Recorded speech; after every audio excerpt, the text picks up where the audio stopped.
सकाळी एक 9:15 वाजता एक बाईक आमच्या घरासमोर आली. बाईकचा नंबर दिसत नाही आहे, पण ती बाईक UP बिहारची असावी. बाईकवर दोघेजण बसले होते. संपूर्ण हेल्मेट पॅक होतं, जॅकेट बिकेट घातलं होतं. गाडी आली, उभी राहिली आणि आपल्या चॅनलची काही लोकं आपल्या घरी होती. त्यांचं लक्ष तिथे गेलं. त्यांनी रेकॉर्डिंग करत होता एका मोबाईलवर आणि त्याच्या पोटावरती वरती 5 आणि खाली 5 असे 10 मोबाईल त्यांनी लावले होते. आणि ह्या 10 मोबाईलमध्ये त्यांनी पाहिल्याबरोबर त्यांनी मध्ये एक पुठ्ठा टाकला आणि गाडी ती निघून गेली. परंतु हे जात असताना त्यांनी सगळं घराचं रेखी करून रेकॉर्डिंग करून हे निघून गेले.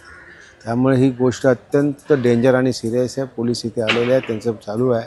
परंतु माझ्या मते जी बाबा सिद्दीकीची गोष्ट झाली आहे ती इथे घडू नये म्हणून पोलिसांनी व्यवस्थित त्या पद्धतीने त्याची चौकशी करावी. आपल्याला काय वाटतं कोणावर संशय असेल? संशय कोणावरतीच नाही, परंतु गोष्ट अत्यंत सिरियस आणि डेंजर आहे. आत्ता 1.5-2 महिन्यापूर्वी बाबा सिद्दीकीचं प्रकरण झालेलं आहे आणि त्याच्यामध्येच हे आता हे रेखी चालू आहे. आपल्या सगळ्यांना माहिती आहे ज्या प्रकारे संजय राऊत बोलत आहेत, ज्या प्रकारे आम्ही दोघं एकत्र जातो आणि त्यामुळे अत्यंत डेंजर आणि सिरियस गोष्ट आमच्यासाठी ती आहे.